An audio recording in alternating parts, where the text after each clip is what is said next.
Hi, welcome to the Jobs for Humanity Inclusive Hiring Training. It's a training where you can learn how to open up a hiring process to people from all walks of life, or at least most walks of life. So we're going to start off with this. What do Einstein, Madeleine Albright, Sigmund Freud, Sergey Brin, Freddie Mercury, and Bob Marley have in common?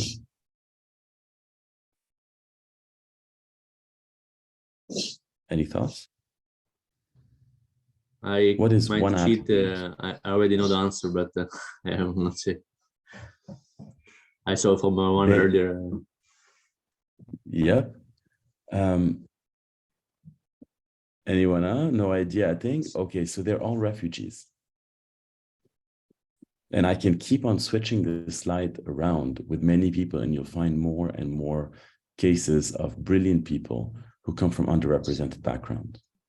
If I were to switch this with what do Elon Musk, Sir Richard Branson, Simone Biles, and what do these three have in common? They're all neurodivergent. So in the sessions that we're going to talk about how to better understand underrepresented talent and how to build an inclusive hiring process for them. First of all, we're going to go through refugees. Then we're going to talk about the neurodivergent. Then we'll talk about, then we'll talk about the blind and low vision. And then we'll talk about returning citizens. And then after that, we'll go into how to create an inclusive hiring process for all of them by combining the interview process, reasonable accommodations, and onboarding process into one, talking about each of the communities and what could be helpful for them during that hiring process. So starting off with, what's the difference between a refugee and an asylum seeker? A refugee is someone who's been forced to leave their country in order to escape war or persecution. And an asylum seeker is someone who claims to be a refugee, but the claim has not been evaluated yet. So when someone is in Palestine and they flee to Lebanon, they're an asylum seeker. They make their case to their local authority, and then if the local authority deems that yes, indeed they're escaping, and opens up an official file for them, then they get the status of a refugee. And refugees have usually additional privileges in terms of work authorizations and ability to access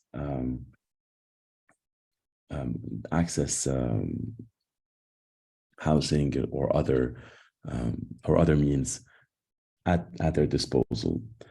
What we don't keep in mind when we speak to a refugee is that no refugee has ever grown up saying, I want to be a refugee. Professionally speaking, they may have been an engineer, an architect, a doctor, programmer, an artist, a secretary, unemployed, a parent, whatever the case may be. There are 85 million people who have been forcibly displaced. 30 million of them have the status refugee. The others most of them would go under asylum seeker or humanitarian parolee. Unemployment rates for this community stands at around 50%. If you compare with the global average, and that I got through Google, is 6.5%. I got most of these stats from Google and through main sources, 50% to the UNHCR, as well as it was at 80 million, but that was before the war in Ukraine and what happened in Afghanistan by the US pullout in Afghanistan. This is what we see when we see refugees. We see stigma. they often have to adapt to a new culture. They land into a new country with no professional network. Their certifications that they had back home aren't recognized. There's a gap in employment during the time where they had to, where they faced persecution until the time where they landed in their new country and figured things out. And there are compliance restrictions sometimes that we're not aware when you want to hire them. So let's unpack each. One, stigma. So employers don't necessarily think that they're as good as other people, especially when refugees start to talk and try to go through an interview, but actually their English and oftentimes is not their first language, or at least their first language is not the first language of the job, be it in or the company where they landed in, whether it's in the Netherlands or Sweden or the United States or Germany or any country, or Arabic if they come to Lebanon or others. And as we saw, you have people who've changed the world who are refugees. And so it's important at this point to have the awareness to challenge these preconceptions and not to think of anyone as a victim or as lesser than. It really is an opportunity to get to know their culture. We oftentimes, when we want to travel, sometimes it's for relaxation and beach vacations. Other times it's for cultural immersion. And you've got the culture sitting here in the interview. And so it's important to pay attention to that and realize that we have a lot to gain from this diversity and from that person. Yeah. So the second thing is they're trying to adapt to a new culture. Sometimes refugees may have a hard time adapting to the new culture because they landed into a new country, but they didn't land in the most glorious of ways. They may have landed on boat, having given all the money they had, been in atrocious conditions, having traveled by foot or hidden in a bus, and carrying with them a lot of trauma. And so, and sometimes, with their culture, if they celebrate things differently, their resume looks different. They may have a picture in there. They may have different types of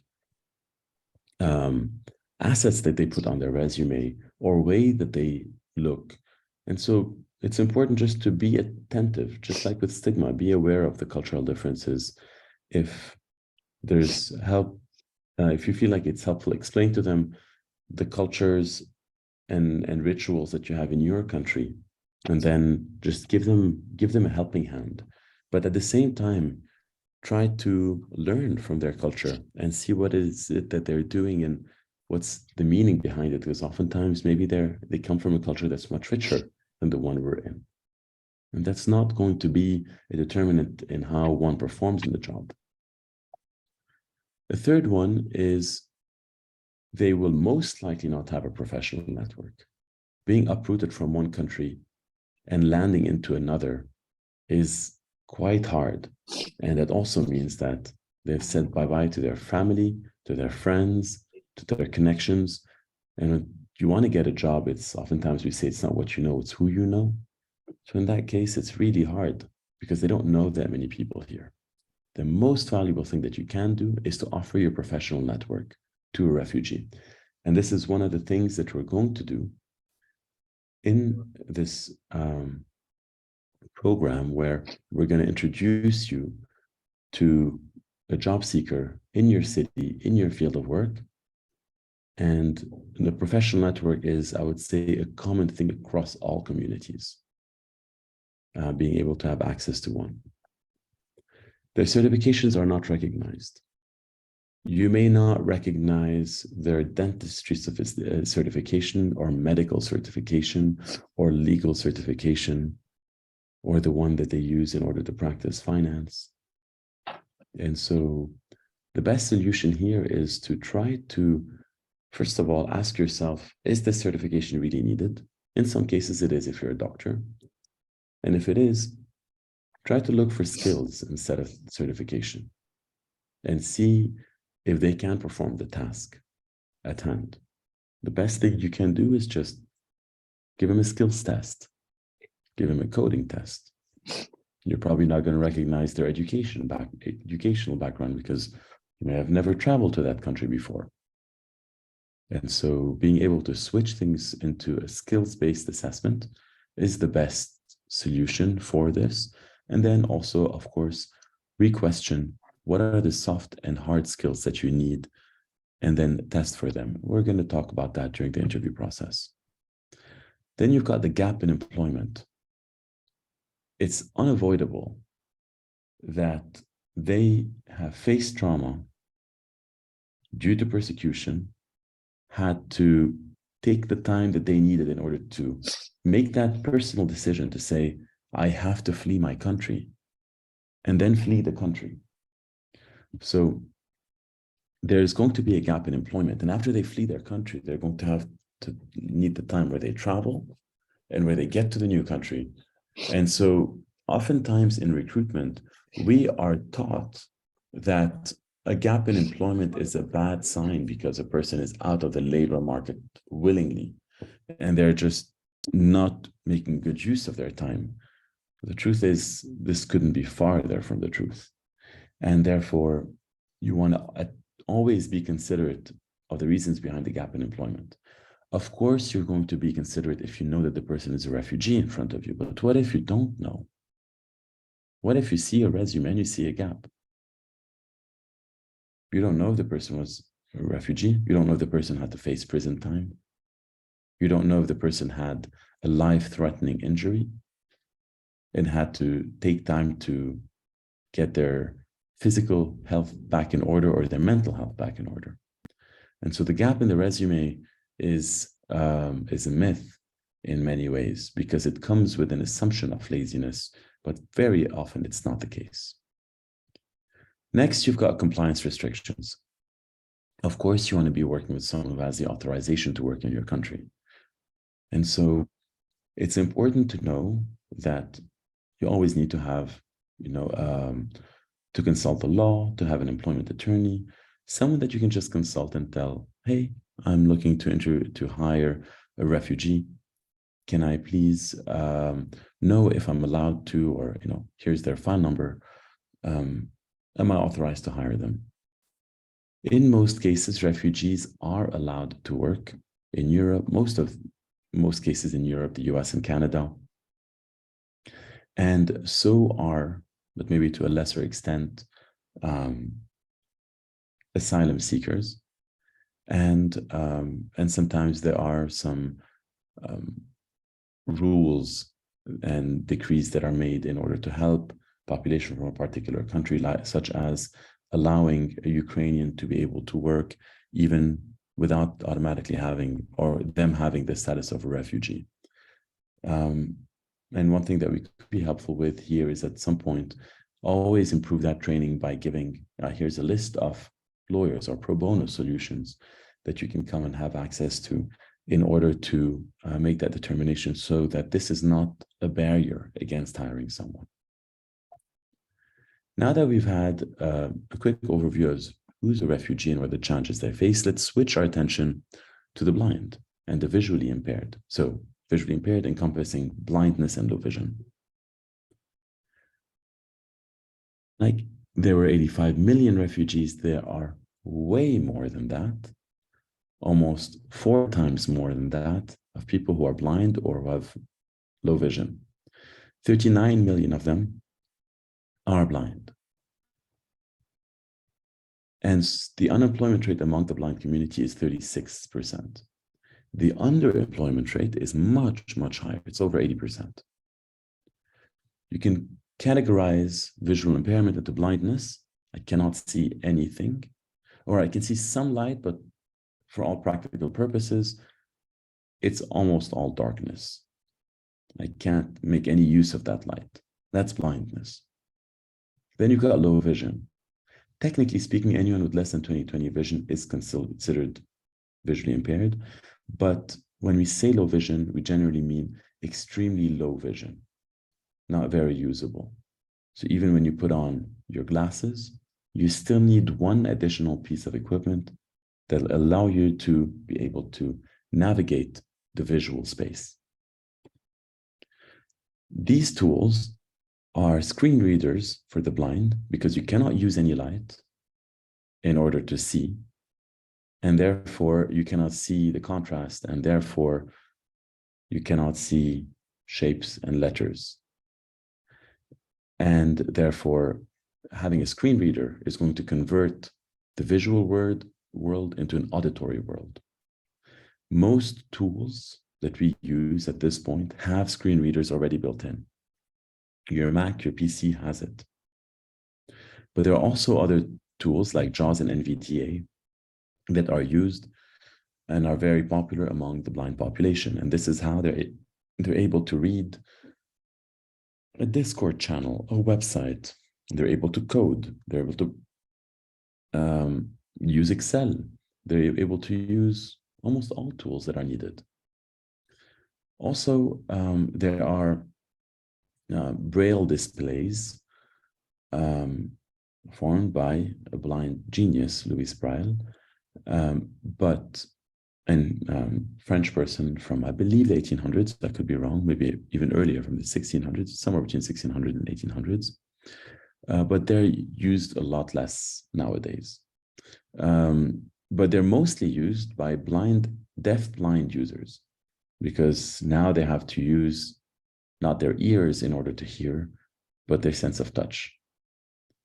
When we talk about the people with low vision, we use screen magnifications. So when you hit, Control plus plus plus plus plus on the browser, or in a PC, or Command plus plus plus plus in a Mac, and you see the screen get bigger, that's magnification. So if I need glasses and I still see things that are way too small, and if you magnify them a lot, I just start to see them, then that's a magnifier. And you also want to build software where everything's accessible for blindness and low vision, where text-to-speech is able to read things. It's not an image. You don't put images without an explanation. Or if there is an image in the back end, there's this alt text that says, 2 dogs jumping over a fence in a green field. We're like, oh, okay, I see what they're trying to say. Or where you can completely magnify it in a way where the visual elements of the page don't overlap on top of one another, and everything's still clean and clear. Zoom Text, Fusion, Supernova are additional software there. And the best tools include both screen reading and magnification. What are the top 3 challenges that they face? One is navigating the physical environment, such as physical signs, text, etc. It's hard to be able to navigate that. So what you could do is to offer assistance with navigation, walk with them, follow their lead, walk at their pace, and then the best thing you can do is make your workplaces accessible. So if you have any accessibility experts, they'll be able to walk through your place, and it's going to be small adjustments. For the blind, it would be things like if they're walking with a cane or walking with a dog, then they're going to have a guide that's below most oftentimes, their waist, that's showing them around. And so if you have dangling objects that go from the waist to the head, they're going to be very hard to spot by a dog or by a cane. And so having dangling objects where you can hit your face without actually being able to access them, or if having a gap like floor and then just a step or a few steps can be tricky. And so it's important to bring in a workplace accessibility expert to take a look at it, because it's just, it's great practice to do that. Another one is to be able to read digital interfaces. Like if you go to an ATM and you're trying to withdraw cash, or you go to a point of sale solution and you start to tap on that display. So try to make that content accessible formatted for accessibility. And if you have printed content like paper, try to make it available digitally. And third, finding a job can be extremely challenging. And there are so many misconceptions that exist. Most companies don't know what a blind person can and can't do. So here it's really important to realize through this training that this should not be a barrier. You can ask them if you want to, but don't assume, don't make the assumption that, okay, I don't know what a blind person can and can't do. What challenges do hiring managers face? And the reason why we included this bit is because it's a big challenge the biggest challenge is what managers don't know about blind individuals. And it's the mirror image of what we saw earlier. Limited knowledge about what a blind person can do. So just know that they can perform most jobs. Knowing how to provide the right accommodation. There's a great resource called askjan.org that can help you find the right accommodations. And this training walks you through some helpful accommodations. And knowing how to create accessible documents just takes a little bit of extra time in order to learn how to make websites accessible, but it's very, very easy. It's just some best practices. And there are some tools like accessibility checkers that allow you to verify and then make adjustments. But definitely when building software, keep that in mind. Or even when designing physical spaces, keep that in mind too. Returning citizens. That's our next community. A returning citizen is someone who has a criminal record. It's hard to get stats around the world. Most countries don't publish them. In the United States, there's a chronic problem ever since slavery of pushing non-white people in prisons, even though there's a lot of white people in prisons, but there's a disproportionate number of Hispanic, Asians, and especially Black. And in the US, 77 million people have a criminal record. That's a quarter of the population. Somewhere between a quarter and a third of the overall population. So 650 people are released from prison each year. So, and we call them returning citizens or individuals who are justice impacted person or folks. That's someone who's done their time in prison and is looking to be part of the community again. It is much more humanizing to call them a returning citizen or a justice impacted individual than someone who's an ex-felon, an ex-convict, an incarcerated person, because it just puts a lot of stigma behind that. And here, these are people who have spent years of their lives, in some cases, decades of their lives, in order to try to bring back some sort of normalcy in their lives. And all they want to do is just be back on the right path. And having an opportunity to do that is extraordinarily helpful because they don't get so many opportunities. Here is a testimonial from Alfredo Freddy Sandoval. So Freddy is what we call him. He's at Pelican Bay State Prison. He was, the first time he was incarcerated, he was 4 years old. Let that sink in for a second. His mom and a lady were out shoplifting in a supermarket. They got caught. They got sent to prison. They did not, and the authorities did not know what to do with this kid. They detained this kid in a cell for some time until they were able to find the missing dad and bring him back with his dad. 1 year later, the dad who had been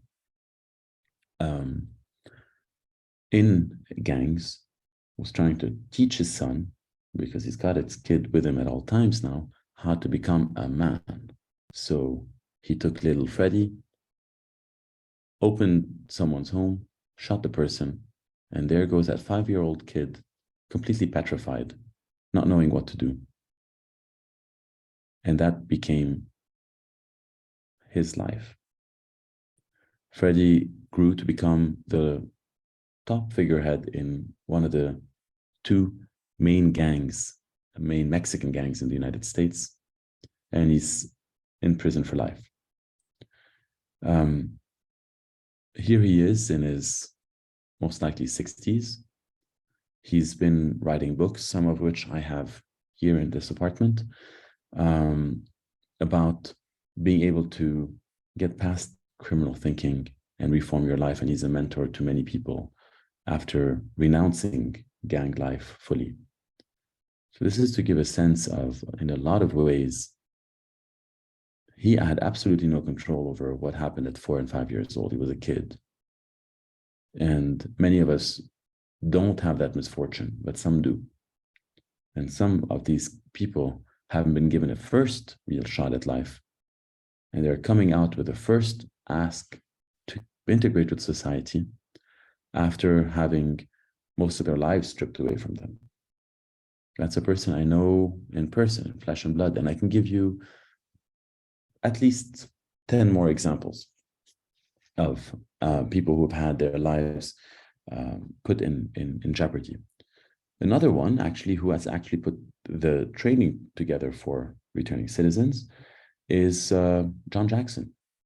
John Jackson was 12 years old when he woke up and was going out to play, and then in the porch noticed that his mom's car was full of blood,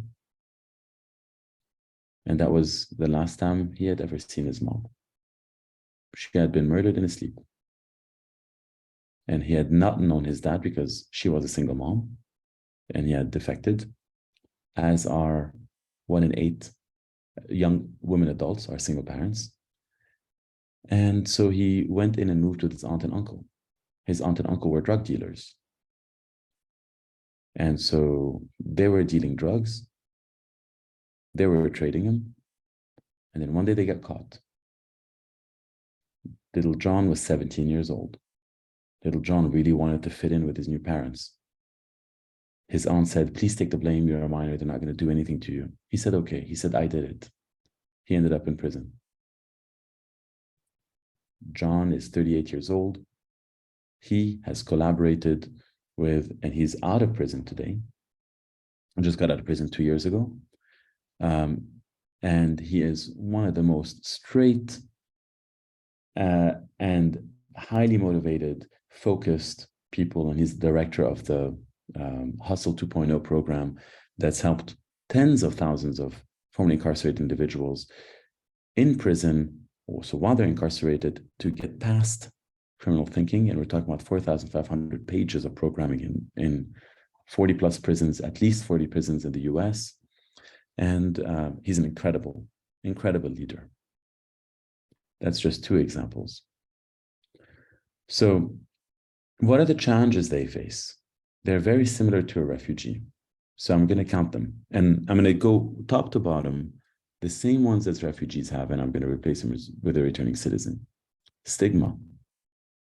I have stigma as a returning citizen for obvious reasons. What did you think when I was sharing Freddie's story, or when I was sharing John's story? There is stigma to someone who's a returning citizen. Sometimes there's the fear for the worst, but in reality, the person may have never been in control of this. They were both teenagers, or in the case of Freddie, wasn't even a teenager when he was subject to tough times. Then we can talk about the gap in employment. Each one has spent 15 plus years. And in America, it's quite brutal because of the gang system is so big, and just because of there are even private prisons that are incentivized to keep people in prison for as long as possible, and therefore they create perverse behaviors to get people in and to keep people in. Then you've got, I don't recognize their certifications. For sure, we're not going to recognize the certification of people who grew up in, most times, a difficult environment, and where we don't know anything about prison life. But their skills are something else. Extremely skilled. When you think of John Jackson, he was in prison when he was 17. Between he and Freddie and a few others, about 10 other people, they wrote 4,500 pages of exceptional programming. Who would have thought that someone can publish so many words that are so highly effective to transform the prison system when they're in prison? So give them a task, test them. You'll be very surprised. And then test them on the soft skills. What do you learn when you are when you had to, serve time in prison? And they can tell you about the resourcefulness where they had to build a diabetes program because they weren't there, and a lot of their friends were suffering from diabetes from the research that they had, and they've saved lives. That's the skill of a friend of mine, Dana Stevenson, who was in prison for 25 years and was a colleague at Smart Recruiters. So now let's switch over to another community, the neurodiversity. So who is considered neurodivergent? Most people don't know what this term means, yet a quarter to a third of the world's population is neurodivergent. Neurodiversity, in a simple term, is the diversity of the brain. Neuro is brain or nerves. Diversity is diversity. That's diversity of the brain. On one hand, you've got the neurotypical, which is where the majority are. And then you've got the neurodivergent, where you have different thinkers. This is where you've got people who have ADHD, autism. Here we go. So the most common one is dyslexia, then ADHD, followed by dyspraxia, autism, and other types. And I'll go into what each one means, just because it's helpful. We don't always get that learning. 80% of them are underemployed, working in jobs that don't utilize their skill set. And that's oftentimes because of the recruitment process. And that's what we're going to change today. By graduating from this training, you're going to have the knowledge to create a world where the Einsteins, the Bill Gateses of the world, likely the Isaac Newtons of the world, are welcome. We also have strong misconceptions. For example, we don't realize that Simone Biles, the world's best gymnast, is ADHD, and so is the super famous swimmer, the American swimmer. I keep forgetting his name. Most decorated athlete of, Olympian who's won the most medals, has ADHD. And you might think that, oh my God, I'm going to work with someone with ADHD. Maybe they're not going to be hyper focused. Actually, it's the world's best, most focused athletes. Some of them have ADHD. So let's go into each one of these and what the definition is. Autism. It's a developmental disability. It appears early in childhood, and it affects someone's communication skills, relationship skills, self-regulation, like these soft interpersonal skills that are affected by autism. It's hard to be able to go much deeper into that because there's this common saying that they say, if you know a person with autism, you know a person with autism, because they're so different. But some people are affected with by noise, by light, by movement, can be distracting, and then can break their concentration. Then you've got ADHD, attention deficit hyperactivity disorder. That's a disorder defined by there is an ongoing pattern of inattention or hyperactivity or impulsivity that interferes with the brain's functioning development. I have ADHD, or at least diagnosed through online tests. And the way I deal with tasks is I oftentimes build one, jump to the next, build a second, but not finish it. Jump to a third because this one distracted me, start doing it, jump back to the first, finish it, then second, finish it, then third, finish it. And I usually have lots of tabs open. But at the same time, there is a brain that's firing in many, many cylinders that allows me to be able to keep all these pieces in mind and build a full picture, even though I'm attracted by, distracted by things. And that's okay. If you can manage that through this, then you can build extraordinary things. And one of the things that we as a team at Jobs for Humanity have built is this training program. Highly efficient, highly effective, covers various communities. In the span of time, you're learning a lot. Every word is valuable. Dyslexia. Sir Richard Branson is dyslexic. It's a learning disorder that involves difficulty reading due to identifying speech sounds and learning how the letters and words are related. And so this is often a reading disability. And so basically the part of the brain that's affected is the part of the brain that processes language. Then you've got Tourette's syndrome.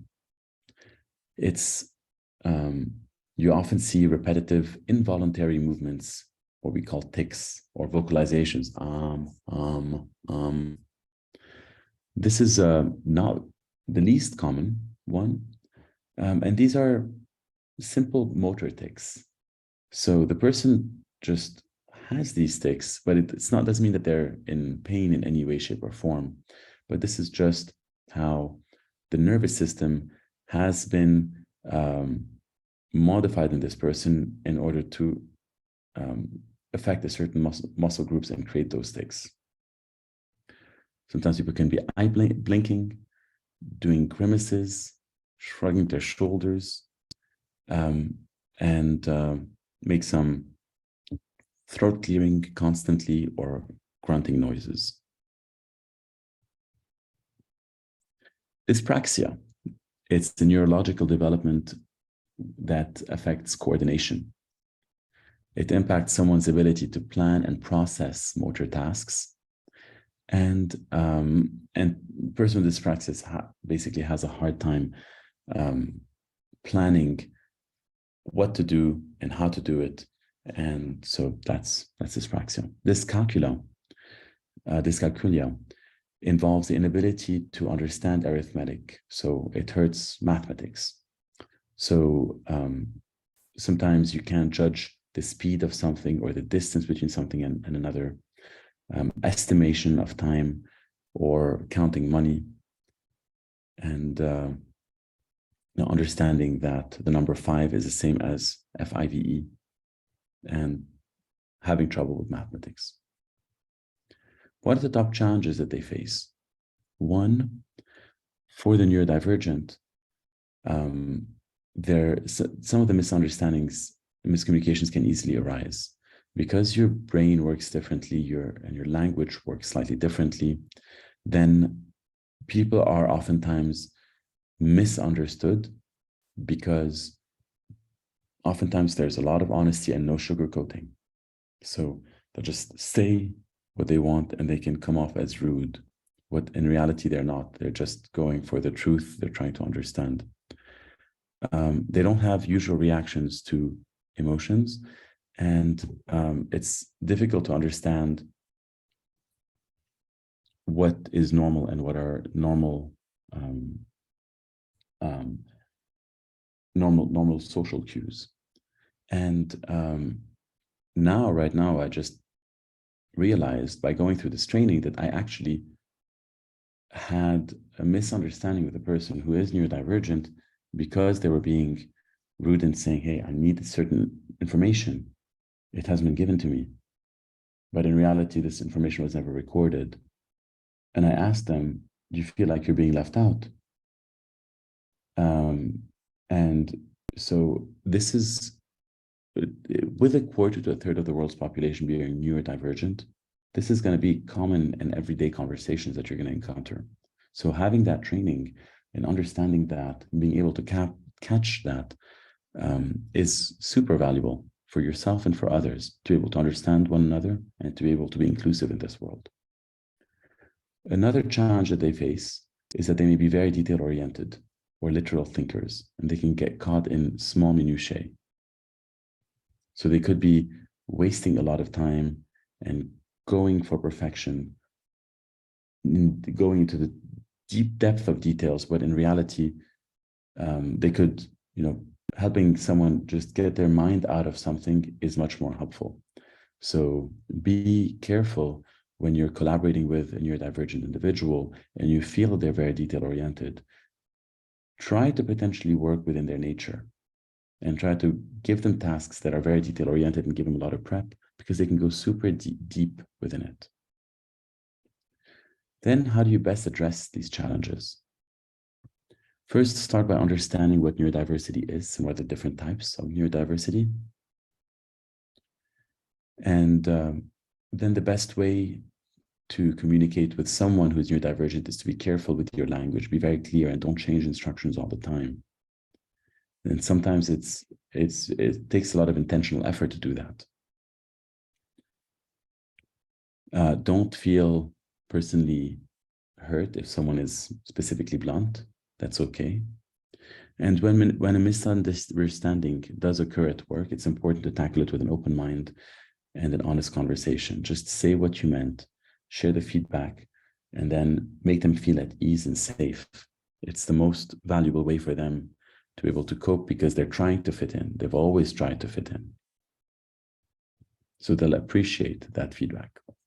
Now that we've looked at 4 communities that span 1 billion plus 77 million, 85 million, and 315 million, we're talking about almost 2 billion people on Earth. How do you create an inclusive hiring process for them? And this also means that you're creating an inclusive hiring process, starting with an interview process, because that's the first thing you do. Is you're going to judge based on a resume. And hopefully after what we've looked at, some resumes are more likely to pass. Then you're going to invite them to an interview. How do you prepare an inclusive interview? Prepare the candidates in advance. So let them know, if you can, through a sheet, through an email, the format of the interview, how many people will be present, if you can, who will be present, how long the interview will last. Does it include anything special, like you're going to tour the facility, you're going to, whatever the case may be, you're going to be presented with an exercise followed by a Q&A. You will be presented with a presentation that you'll go through. This is particularly important so that people don't get, if people don't get a lot of interview opportunities, this is super helpful and calming. Ask candidates if they need any assistance to navigate the physical space, to get into the room. If they have a service animal and the animal looks particularly cute, let it be, don't pet it. This animal is effectively working. And calming the interviewer or guiding them through the space. If you have slides to share them in advance, because this way, if the candidate is visually impaired, they can read them with their own tools. Allow a break in between multiple interviews.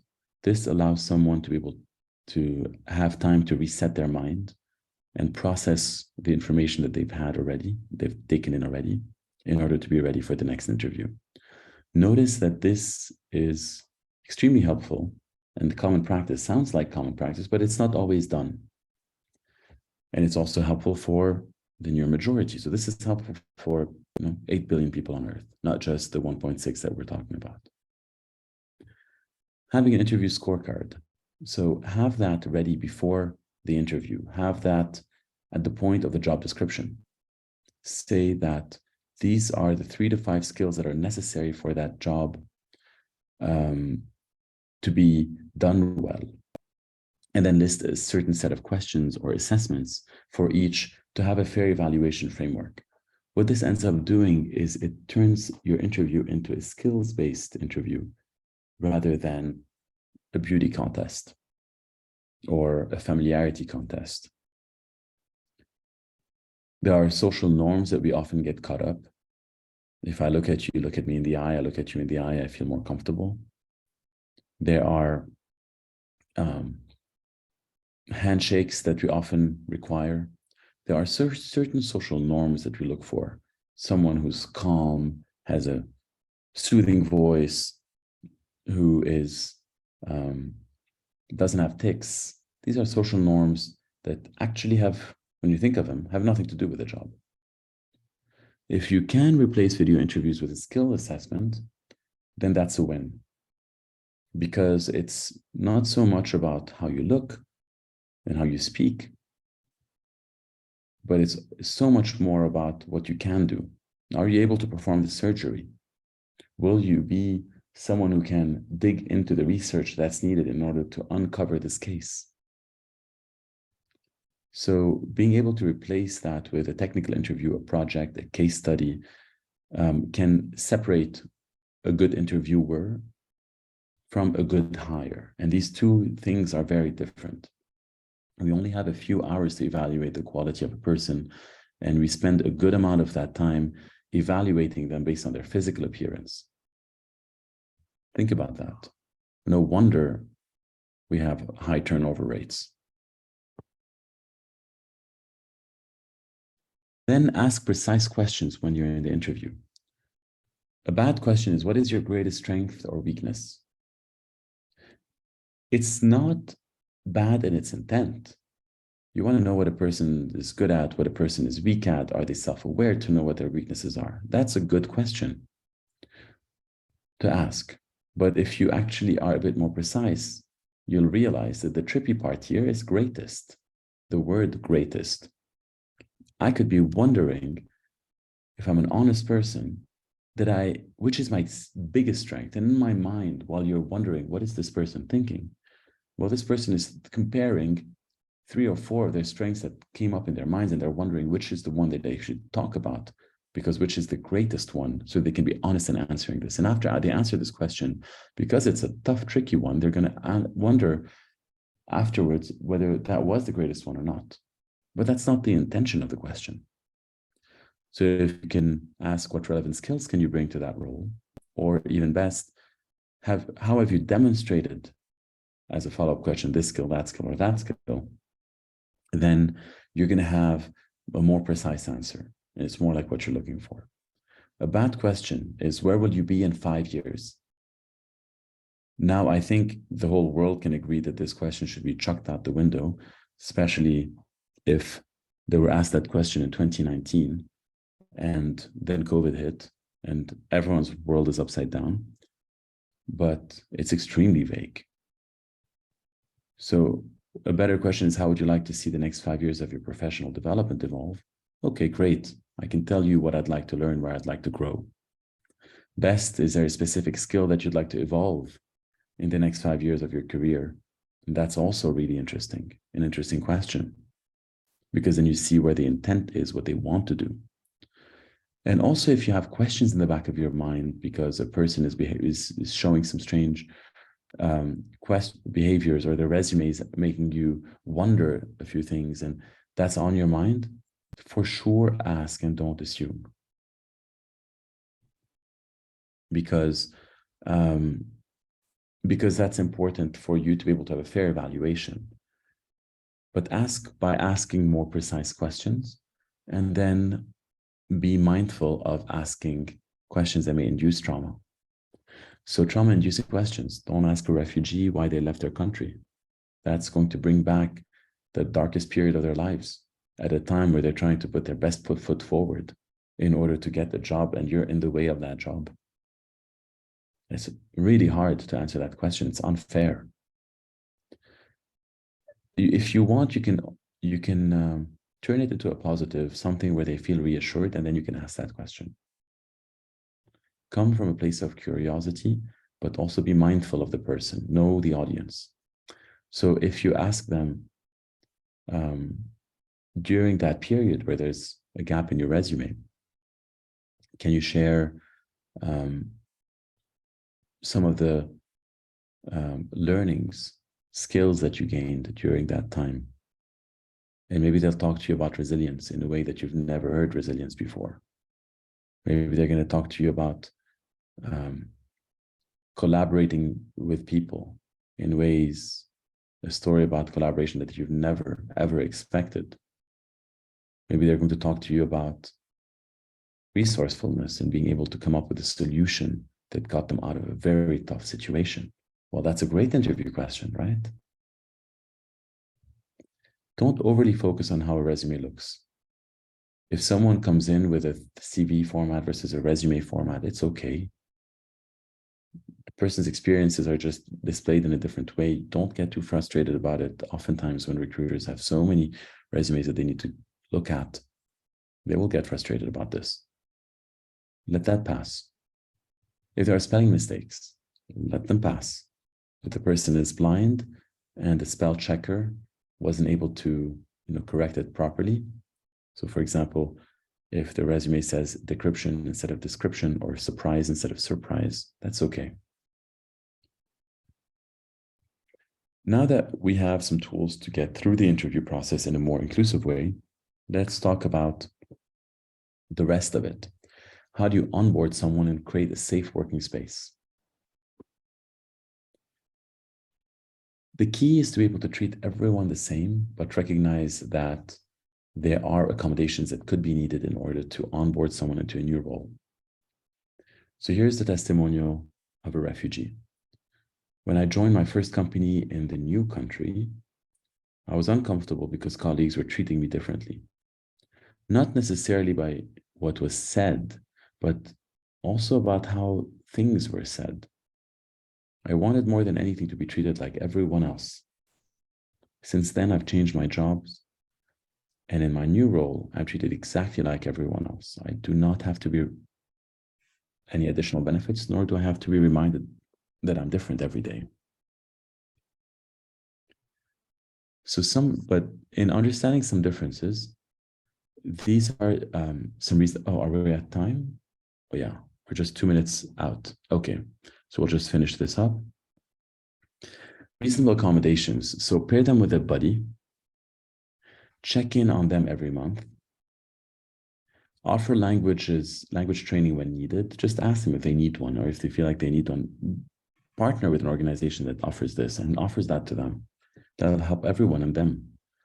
Ask about other needed accommodations that they may need. If they need, they may need noise canceling headsets. They may be sitting in a space that has bright lights or they're neurodiverse and flashing lights. And you may need to secure or offer them accessibility software such as screen readers and magnifiers. They may already have them, but just know that these are helpful accommodations. Always use empowering language versus something that evokes pity. And consider disability etiquette. And you can get a list of all types of reasonable accommodations on JAN, the Job Accommodation Network, on askjan.org.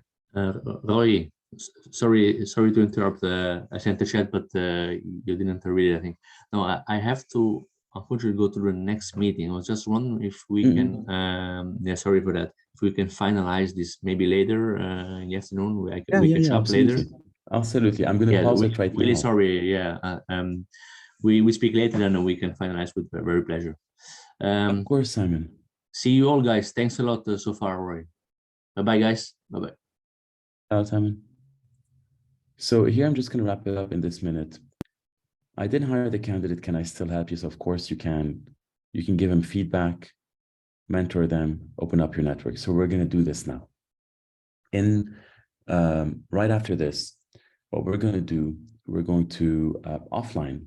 So we'll hang up now, but we're going to, and if you have any questions, I'll be on to have questions, but whoever wants to drop off, feel free to drop off. But next steps are going to be, we're going to pair you with one job seeker, or if you want a second, we can pair you with two.